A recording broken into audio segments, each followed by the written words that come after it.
Hi class, this is your instructor Megan, and in this video I want to talk about different theories of visual perception.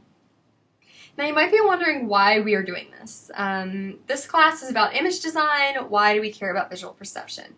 I think it's very important to at least have an overview of visual perception theories, because understanding the different theories for how people see and interpret what they see can help us design or photograph messages. So by understanding how people interpret the world around them, we can try to create things that they will interpret the way we want them to interpret. So if we want people to be scared by an image, we can use theories of visual perception to create parts of the image that are scary. If we want people to think critically about a message they're seeing in an image, we want to know how people see the image so we can figure out how to get the message in there. So I want to talk about direct perception and indirect perception. And these are two competing theories for how people perceive what they see around them. And research suggests that we actually use both of these types of perception. But I will start by talking about direct perception. So direct perception is theory written sort of early on by Gibson. This supports what Gibson calls bottom-up processing. So this is the idea that our eye sees the world around us, and that's a very simple process. Well, it's not simple, but it's a very sort of basic process of what the brain can do. Your eyes see. It's not something that you have to think about. You open your eyes and they bring in visual stimuli. They collect information about what you see in front of you. So bottom up is this idea that the basic process of seeing is gathering the information and then sending it to the thinking portion of your brain. And Gibson believed that the environment held all of the information necessary to understand it. This is why his theory of direct perception is sometimes called ecological theory. This is the idea that all you have to do is open your eyes and everything around you will tell you what it is and how it should be used. And you don't have to think. It's just something that happens because of the way your eyes are built. And what's interesting about this theory is Gibson writes that light, what he calls the optic array, is really the starting point for perception. I mean, he very rightly says, without light, you can't have stimuli. If you're in a dark room, you see nothing. So it's light falling on the objects around us that provides us the ability to see them and helps us understand what they are. This is interesting for photographers, which you're going to be doing some photography in this class, because this is how a camera works. A camera collects light from the environment around. You know, wherever you point the camera, you're seeing the light. So basically, either the sun or some other light source is casting light on things and illuminating them. And our eye is seeing the light that bounces off those objects. A camera does the same thing. It takes in the light that bounces off the objects. In a SLR, single lens reflex camera, you'll see the light comes in through the lens and then it hits this blue object, which is a mirror. It's bounced up into other mirrors inside the viewfinder and then comes out number 5 where the viewfinder is. And so that's how you see through a camera. When you put your eye up to the viewfinder, this is what's happening. The camera is collecting the light from the image in front of it, from the environment in front of it, bouncing it off a mirror, up into the viewfinder where it's bounced around further on mirrors, and then it comes into your eye, and your eye collects the light. So your eye collects light anyway, you're just putting the camera between you and that light. In the old cameras, this would be photosensitive film here where orange and red are. And when you take the picture, what that does is it releases the shutter and the mirror. So this mirror here pops up and takes it out of the way. So the light would then go directly onto the film. And the film is photosensitive, it captures the light, which allows you to make an image. In newer cameras, of course, the film is replaced with a digital sensor, so there's digital light sensors, but it's the same idea. The light is coming in the camera, it's hitting something, and that something is recording information about the light. Light is really important in photography, and we'll probably talk about this again. George Eastman, who you may recognize from the Eastman Kodak Company, once wrote to embrace light, admire it, love it, but above all, know light. Know it for all you are worth, and you will know the key to photography. So what Eastman is saying here is the key to photography is understanding light. And I'll give you an anecdote. When I was in high school, I was part of my high school publication, my newspaper, and we went to the Grand Canyon. And of course, we all got our cameras out and we started taking pictures. It was sunset. We started taking pictures of the Grand Canyon at sunset, and this is what most of our pictures look like. This is not my picture. I don't have it anymore. This was like 15 years ago, but we all started taking pictures just like this. And this is an interesting picture. But, you know, you've probably seen a lot of pictures like this. My journals instructor sort of tapped me on the shoulder and he said, "You are missing the picture." And I said, "No, I'm not. Look at this beautiful sunset. I'm taking pictures right of it." He said, "You have to follow the light. Follow where the light goes. Light illuminates."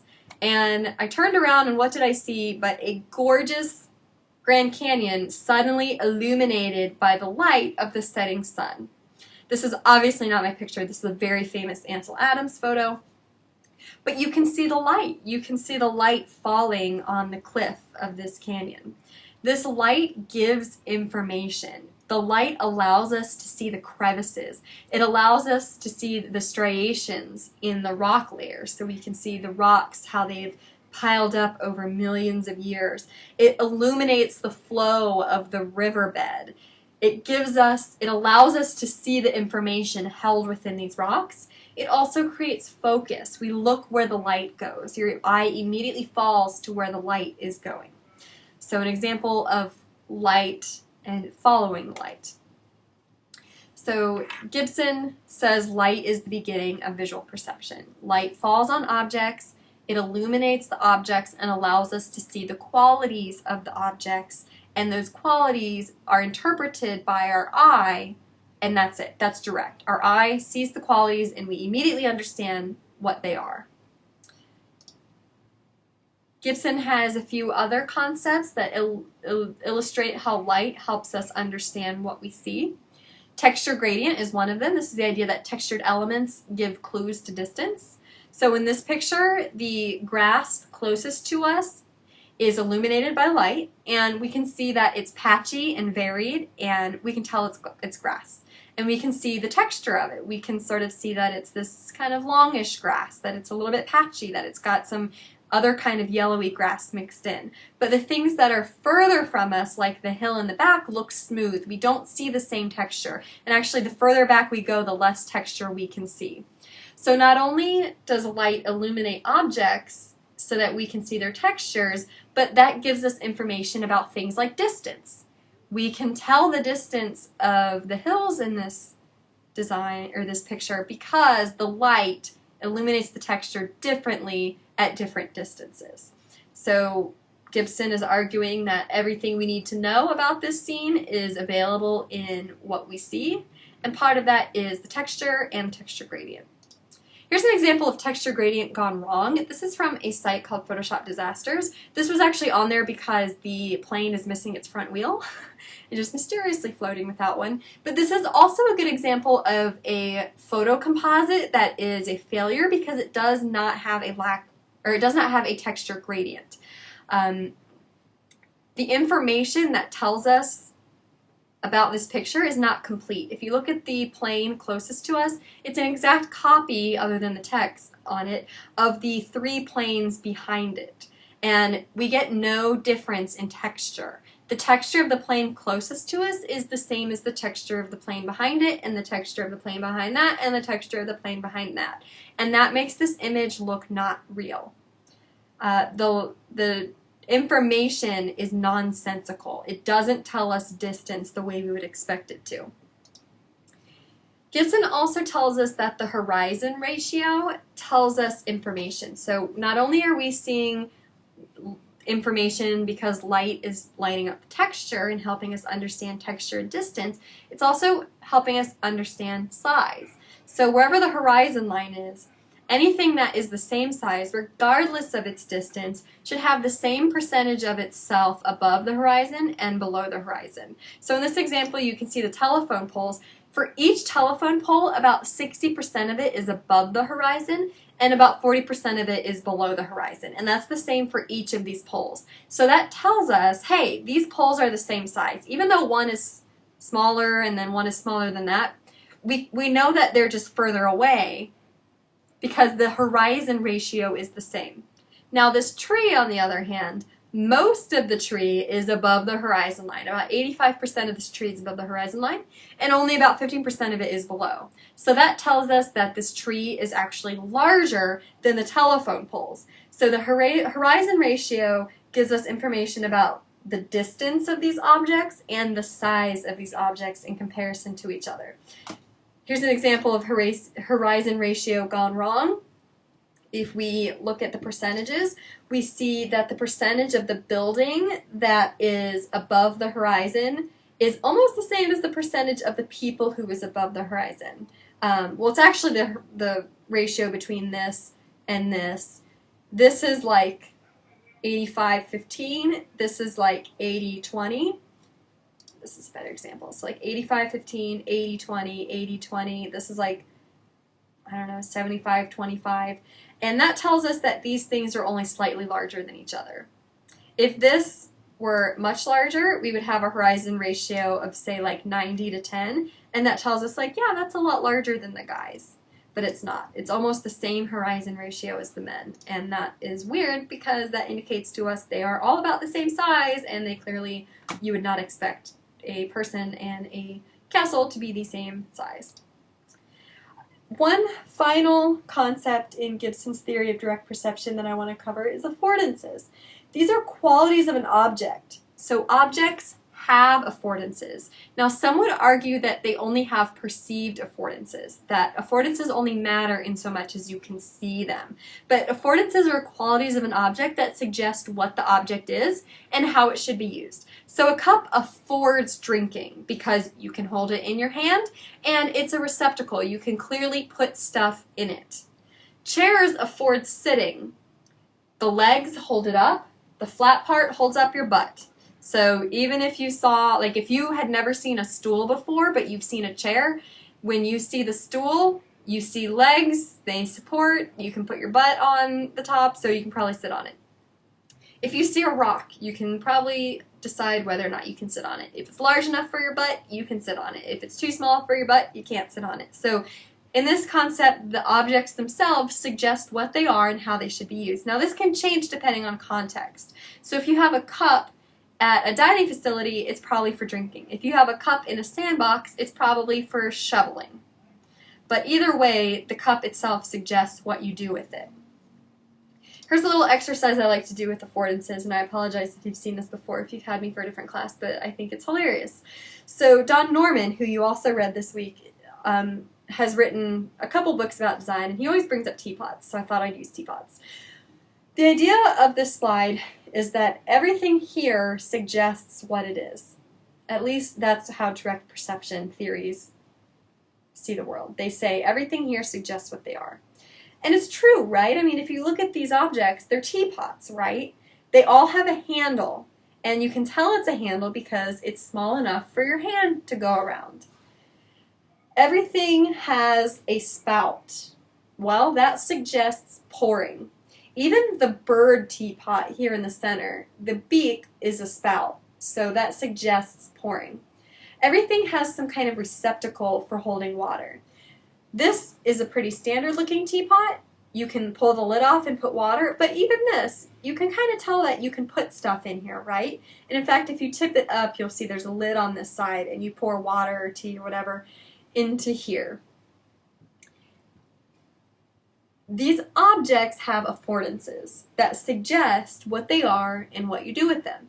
Now here's a trick that seems to go against the theory of direct perception. One of these things is not really a teapot. I'll give you a second to figure it out. Which of these things is not a teapot? You can pause the video if you want to play along at home, but which of these things is not a teapot? Did you figure it out? This. This is not a teapot. It has the affordances of a teapot. It has a spout. It has a handle. It has a lid. It has a receptacle. You could probably figure out that the lid comes off. You could probably figure out that you can put stuff in here. But the problem is what happens if you try to pour this. You hold the handle and you pour scalding hot tea all over yourself. This is actually a piece of art called the masochist's teapot, because if you were to use it, you would burn yourself. So why is this important? Well, this exercise suggests that sometimes the affordances don't work. The affordances here suggest that this is teapot-like, but the fact that the spout and the handle are on the same side suggests you can't use this. But it probably took some of you a minute to really figure that out, and some of you perhaps didn't see this at all. I do this exercise in my in-person classes, and typically most of the class can't figure out which of these is not a teapot. They look and they look and they look and they discuss, and there will be a few people who get it, but most people can't really figure out which of these things is not a teapot. So this suggests that the object has affordances, but somehow it's like we're not picking them up. It's like we're not getting the affordance. So the criticism of affordances is just this, that sometimes we are not really seeing the affordances. Perhaps we learn what objects are for, and we just learn to recognize patterns. So perhaps instead of seeing each of these individually and going handle, spout, okay, teapot, handle, spout, okay, teapot, perhaps you just learned what a teapot is, and you kind of like whenever you see anything that looks like a teapot, you just assume it's a teapot, which would explain this, right? It would explain people not understanding this is not a teapot, because it looks like a teapot, so in their brain they're like, yeah, good enough, it's a teapot. So the criticism of affordances is that maybe this isn't really what is happening. Maybe people aren't really interpreting, maybe they're interpreting the object, and sometimes they interpret it incorrectly. Maybe there's not a direct process. Maybe they don't just see something and immediately know what it is. Your homework this week is going to explore these two opposing views. So the opposing view to direct perception is indirect perception. And again, research suggests that we actually use both kinds of perceptions. But indirect perception theories state that, well, actually, let me go back a little bit. Indirect perception theories come about because we sort of have that teapot dilemma. If direct perception is 100% accurate, how come sometimes people get the information wrong? How come sometimes people see that red thing and think it's a teapot? If direct perception works 100% of the time in all cases, how come sometimes we don't see things correctly? Maybe what we're doing is bringing our expectations into what we see. This is where indirect perception theories arise from. And a good example is the Ames Room. If you look at this image, what do you see? Well, your first thought is probably, man, the man on the right is really tall and the man on the left is really small. That's actually not what's happening. Both of these men are the same size, but they're in a room where the room is skewed. Why is this the case? Well, one explanation is that we have expectations. We expect checkered floors to be made of squares, and that makes us expect this to be a square room. We expect rooms to be square in nature, which means we expect this to be a square room. And that interpretation of this image is what makes us think that the men are sized differently rather than something is wrong with the room. But in reality, something is different about the room. So if direct perception is real, how come we couldn't figure that out? Well, Gibson said illusions are trickery. We're not, they're false situations, so it doesn't matter. It doesn't affect my theory. But others said it does matter, and it shows that we're not using direct perception all the time. Constructivist theory from Gregory is one indirect theory that arises out of this conundrum. So Gregory says, you know what, perception is based on inference. We don't just immediately get information about the world around us, we have to think about it. So we get sensations, we see the world around us, but the information from the objects is not complete. We have to fill in the blanks, we have to draw conclusions. We have to take that sensory information and we have to do more. We have to think about it. So in this theory, the observer sort of solves the problem of what they see, especially when it's ambiguous. So you don't just see a teapot and go, yep, that's a teapot. You see it and you kind of go, you have this moment of thinking where your brain says, what does this look like? What is this? And this is especially observable in ambiguous pictures. So if we use direct processing, we should be able to know exactly what's going on with these pictures, but we look at them and we don't. It takes us a second.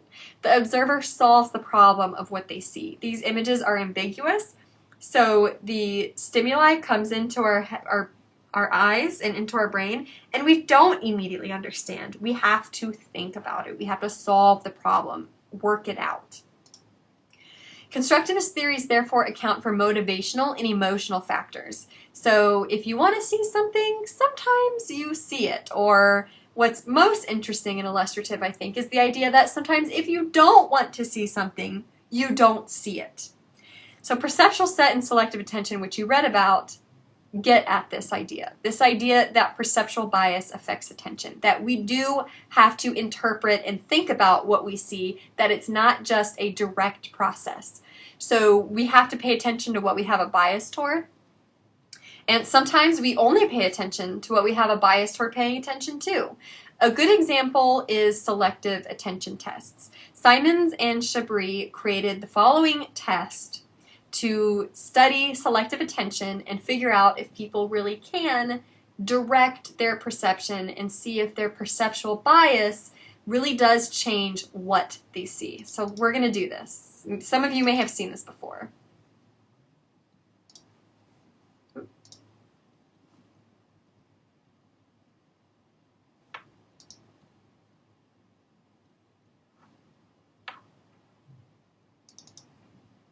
I believe in you, Google Slides. There we go.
When this study was first conducted, before people sort of knew about it and it became this cultural phenomenon where people, played it in offices and sent emails about it, half of the people in the study did not see the gorilla. So this suggests an indirect process of visual perception. We are able to selectively pay attention. We don't just look at an environment and get all the information we need. At some level, our perceptual bias and our thinking brain is interfering with what we see. So half of the people did not see the gorilla walk into the room and dance around in the center of this video. This is similar to the idea of cognitive bias, which you may have read about elsewhere or studied in your psychology classes. Cognitive bias is the idea that you have biased perceptions of the world around you that are not necessarily visual. Selective attention is the idea of sort of visual bias or inattentional blindness as well. But cognitive bias is when you think something is true, and so that's what you see. And a good example is I had students who were working on campaigns for Ball State programs, and I had them do research on the student body at Ball State. So I wanted them to sort of figure out what are most students at Ball State like. And I had one student who said, clearly didn't do the research, and he said, wrote in his paper, most Ball State students are black men. And I kind of was like, what? I've looked at the diversity statistics for the university. I'm involved in several initiatives here at Ball State to increase the diversity of students on campus. And I thought, this is completely not true. Yeah, blatantly not true. So I met with a student and I said, explain your reasoning to me here. And he said, this is just what I've noticed. I've just noticed that, you know, most of people on campus are male minority students. And I pulled up the Ball State statistics, and less than 10% of Ball State students are minority students, and that's men and women. And he looked at that and he went, wow, you know, that's not what I see at all. Well, this student comes from a small town where there are not a lot of minorities living in town. So when he comes to a place like Ball State, he notices the diversity. He notices that there's lots of people from other cultures. And because he's male, I think he tends to associate more with men and sort of seek out men to be friends with. And so he really did think that most Ball State students were minorities. And it's because in his mind, he was amazed by how many people of color and different ethnic backgrounds that he saw, and that's what he kept noticing. You know, the white students kind of faded away from his perception. This is cognitive bias, where you believe something is true, and so you see it everywhere. You believe that terrorism is ruining the country, so everywhere you go you see terrorists, that kind of thing. Selective attention is the visual version of that. You see what you want to see. You are told to follow the ball, so you follow the ball. Kind of a research study in support of the idea of indirect perception, that the rest of our brain can interfere with what we actually see. So let's review those two theories. Direct versus indirect. Direct, we can think of as bottom-up processing. Stimuli comes in through our eye, and we see information from it. This is the idea that all the objects around us hold information, which is illuminated by light. We see that info and understand what it is. This is also called data-driven processing, because our eyes are seeing data all around us, visual data. This is the idea of perceiver as map reader. So all the information we need is around us, we just have to look at it. Indirect theory of processing, top-down processing, this idea that the more advanced parts of our brain can control what stimuli is accessed and how it's interpreted. Objects do hold some information, but we fill in the rest. This is concept-driven processing. So if we want to see a type of concept, we see it. If we are looking for a chair, we start to see things as chairs. If we're outside and we want to sit down, we see a log, and we don't see a log, we see a chair. We see a rock, and we see it as a place to sit. This is the perceiver as hypothesis tester. We see the world around us, but some element of sort of our expectation is there, and we check our expectation against what we actually see. Once you've seen the gorilla in our midst video, which I didn't call by name because that would give it away, but the video with the gorilla, it's called Gorilla in Our Midst. Once we've seen that video, we can't unsee the gorilla. You have the expectation of seeing it. So your hypothesis is, I know I'm going to see something. I know I'm going to see something that I didn't see last time, and you do. Now, both direct and indirect processing theories agree that visual perception results from stimuli, and that stimuli is illuminated by light reflected on objects. Both agree that perception cannot occur without a thinking mind. Both agree that perception is an active process, although they describe that differently, and both agree that perception can be influenced by learning. Now, Neisser in 1976 wanted to reconcile these theories. He said, okay, look, research on how people see and how they interpret things suggests that neither direct nor indirect is happening all the time. It's not one over the other. Both of these seem to work. Both of these seem to be at play. So how do we reconcile that? And he came up with a theory of analysis by synthesis, saying that perceivers do have expectations, but we still have to check that against the object. So the result is this sort of cyclical process of checking and rechecking. So in Neisser's process, here's what happens. We do have direct for a second. We look at something and we pre-process it. So we get the information from the light. We understand the horizon ratio. We understand the textural gradient, and we understand the size and shape. That gives us information. So we get all the data. We look and we see data. But From that, we decide what to put attention toward.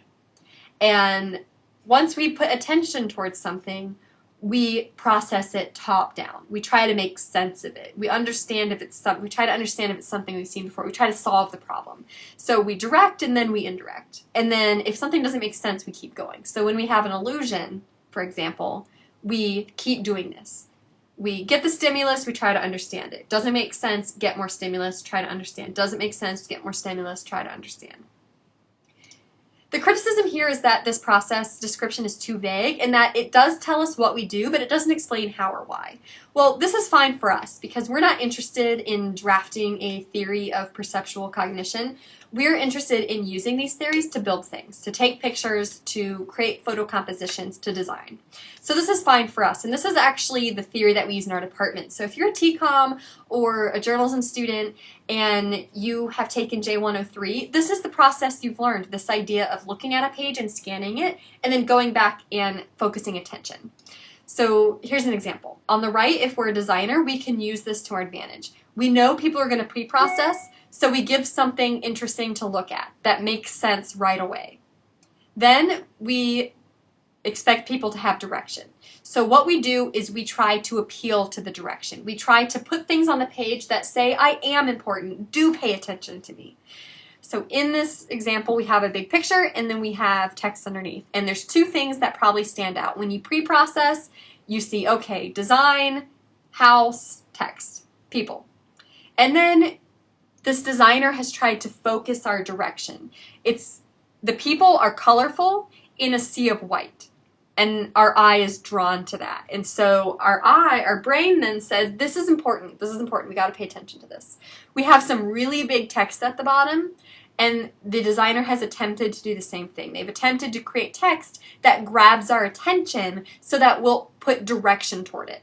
So out of all the things on this page, the designer is hoping that we'll see the people and we'll see the text, and we'll understand what's going on with the people, and then we'll understand what the text is telling us. So design, therefore, is all about giving a pre-processing picture where people can immediately understand what they're looking at, but then also drawing attention to certain elements. And we can only draw attention to a few things at a time. As you saw in Gorilla in Our Midst, it's very difficult to pay attention. You can't watch the gorilla and also count the basketball passes. You can do one or the other. You can't do both. So in this design, this is a nice design because there's only two things to pay attention to. The people and then the text. And we actually can't do it at the same time. We can either direct our attention toward the people or direct it toward the text. So when we pre-process, this designer's goal is to tell us what's important. It narrows down importance to the people and the text.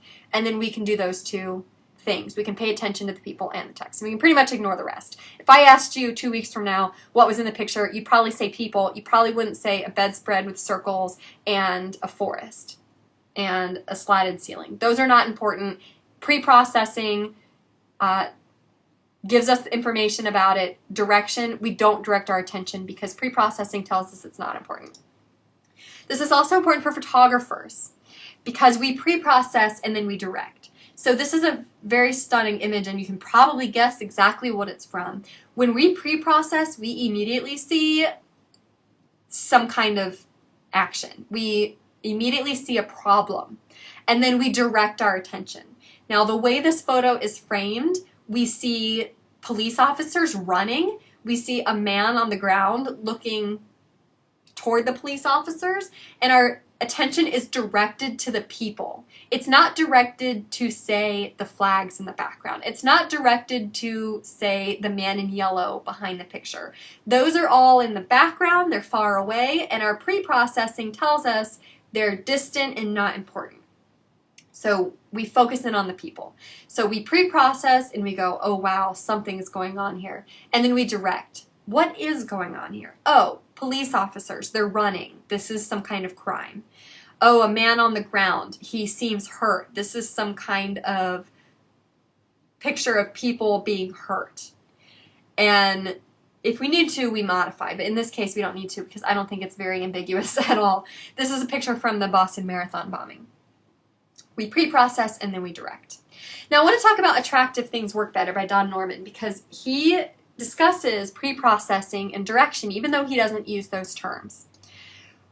What Don Norman's trying to do is he kind of takes these theories of perception and puts them into a theory that we can understand as designers and photographers and actually use. So understanding visual perception is really important, but Don Norman is trying to build a bridge between understanding it and using it. So his theory of visual processing is affectivity. Don Norman suggests this in his book Emotional Design, which you read a chapter of this week. And he bases this on an understanding of the human brain as well as research in visual perception. And one research study that Norman talks about as kind of like a catalyst for understanding this theory is research into ATMs. So researchers created 2 ATMs, and the software on the ATMs is the same. They're programmed the same. But one, they spruced up the visuals a little bit. So they used a nice typeface, they used nice colors. The other just left it the same, as, you know, just left it sort of undesigned in terms of pretty visuals. Only the visuals changed. When they had people use these ATMs, they found that the attractive one, people reported that it was easier to use. It wasn't any different to use. You press the same buttons in the same order, but it was attractively designed with visuals. So people thought it was easier to use. And this is mind-blowing. This suggests that something that's not well made can be seen as positive or easy to use or good just because the visuals are nice. So Norman explains this with his theory of affectivity, saying that visuals put us in a kind of mood. And he suggests that both positive and negative affectivity exist. So in negative affectivity, what happens is we have stimuli. So remember, stimuli is brought in the pre-processing phase. So when we pre-process, we get all the stimuli. And not only do we get information from the stimuli, but this information puts us in an emotional state. And when stimuli are pleasing, we are put into a positive emotional state, positive affectivity, and when we're in that state, we're willing to forgive errors and we're more creative. So studies have shown that students who receive a candy bar before they complete a test do better on the test. Students who get nothing, don't do as well. And the interpretation of this data is that perhaps positive affectivity is at play. People get a little treat and it's a pleasing stimuli, and they get put into the state of creativity, and it makes them more creative as they tackle their test. Negative affectivity, again, starts with the pre-processing phase. We see stimuli that are unpleasing or utilitarian, and that puts us in an emotional state where we're more focused and less forgiving of errors. And a good example of this is a fire alarm. Negative affectivity isn't necessarily bad. Negative doesn't necessarily mean bad, and the fire alarm is a good example of that. The fire alarm is made to get you the hell out of the building. If the fire alarm for your building was this, fire, fire, fire, you probably wouldn't care. You probably would go, oh my gosh, fire, really? And you would want to grab your computer, and you'd want to grab your notebook, and you'd want to go talk to your friends and see if they're walking out of the building. And that's not what is needed in an emergency situation. When there's a fire in a building, everyone needs to get the hell out.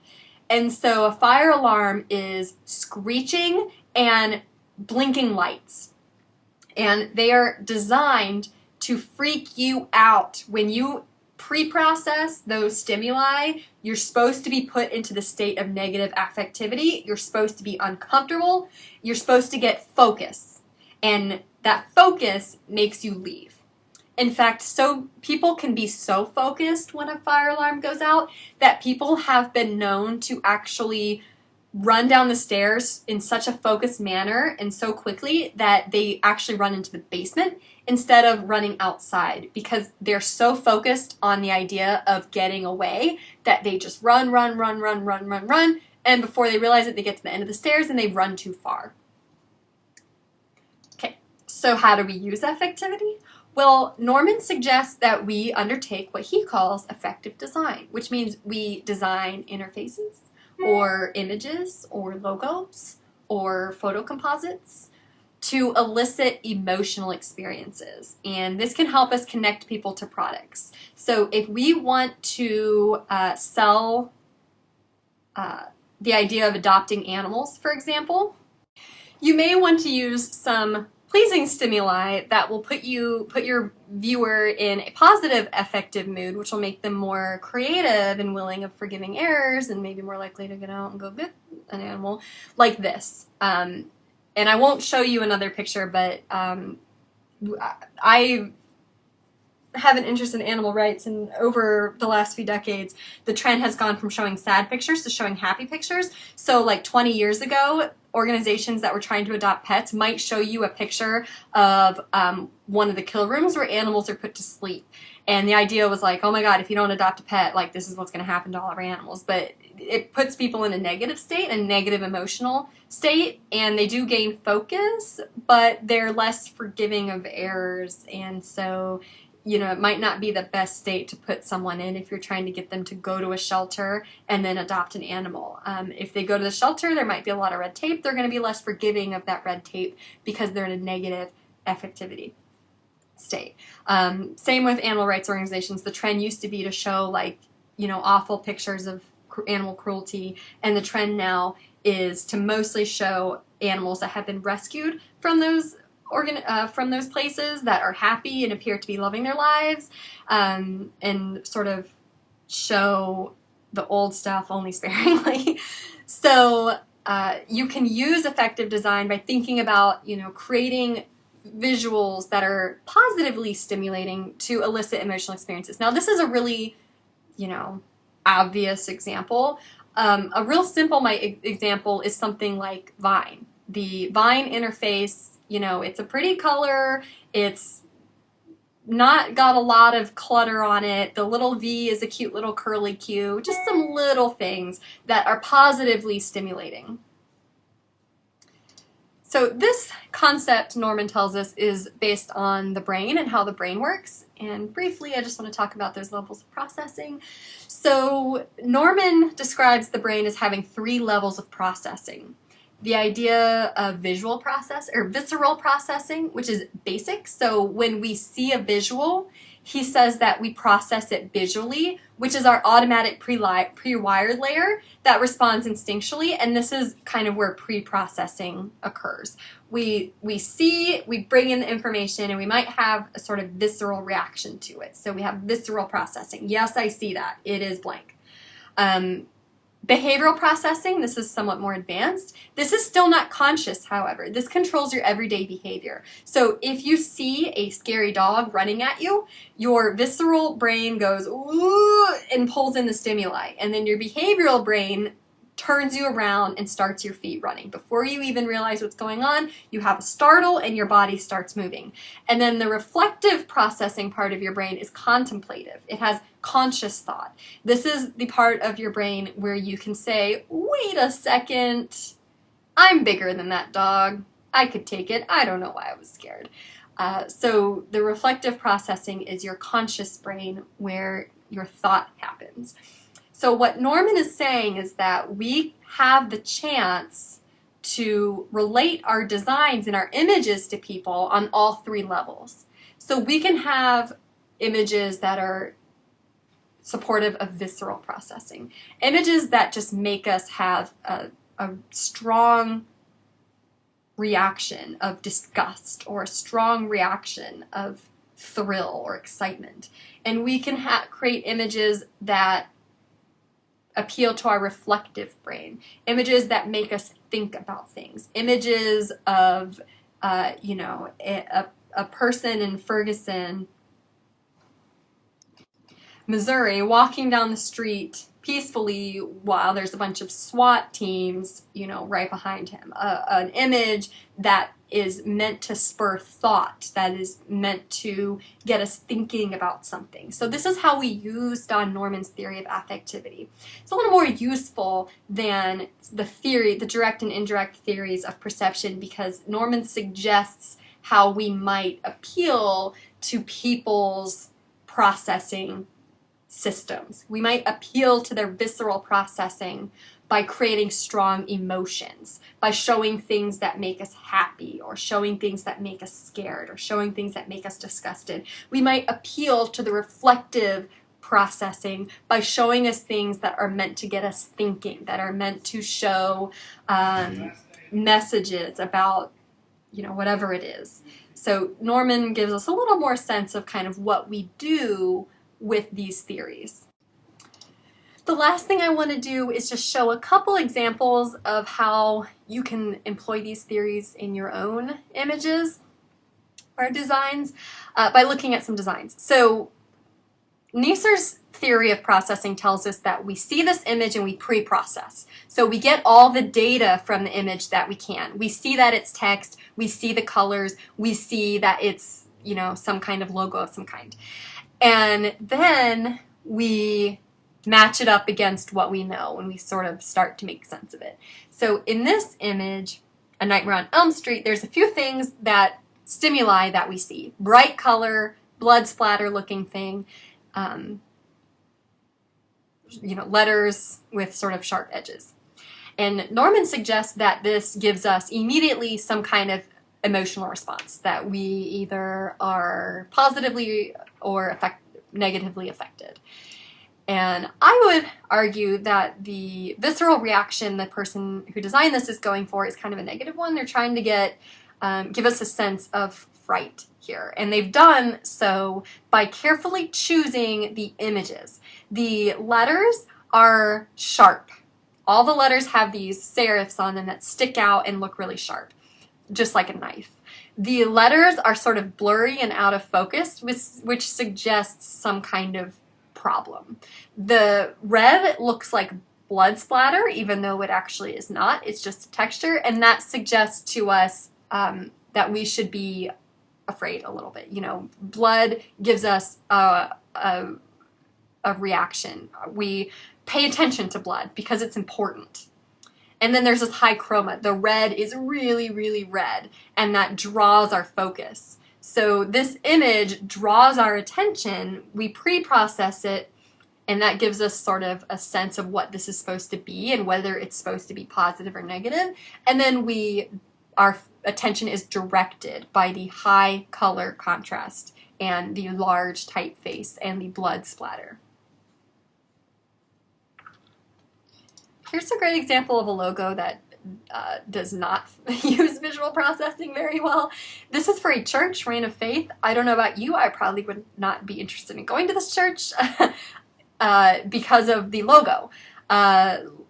Look at the elements of the logo. All of these elements have a connotation, and in a couple weeks we're going to look at design elements. And so what I want you to get out of the visual perception lecture and readings is that shapes and designs and images, they matter more than just because they have elements. Like, the elements contribute to how we perceive these things. So what do we see here? What kind of attributes or affordances does this object have? Well, this object attributes all seem to point out aggressiveness.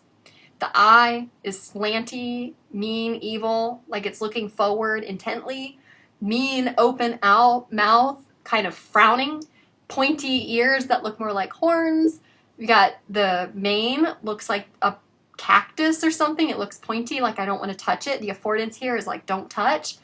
Angled, as if it's charging forward. We've got this fire and brimstone color, which certainly doesn't help. And the sharp cheekbone looks more like a sporting logo than, you know, what you would expect from a church. It looks like a really aggressive church. So this designer has not really considered visual perception. They've created all of these elements, these affordances that don't give us a positive vibe. This was redesigned. Much better. This example has a lot of elements that suggest something different. They suggest more tranquility. They suggest more calmness than the first try.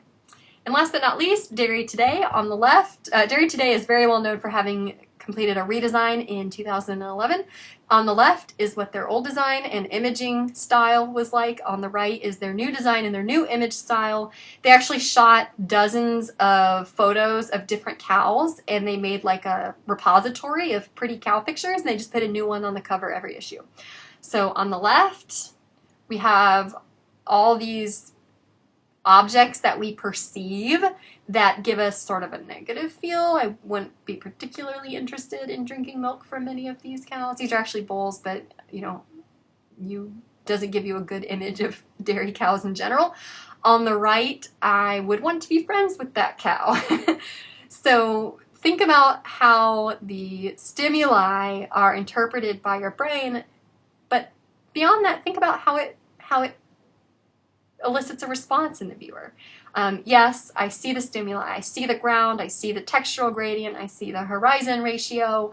It helps me make sense of this image, but what kind of reaction does it give me in my pre-processing, and what do I pay attention to? The bull on the right is closest to us, so that's where our attention goes, because if a bull is close to us, we want to know about it. On the right, much different effect. Some of the same affordances. We still have a cow, it still has face, still has ears, but the pose is different, the colors are different, the shapes and lines are different, and we perceive the stimuli, and it puts us in a different kind of emotional state. So that is a summary of the theories of perception. This is probably one of the longer videos that you're going to have. I'll try to keep them a lot shorter in the future, but I think it is important as a designer and an image designer especially to understand how people see things so that you can understand what message people get out of things that they see.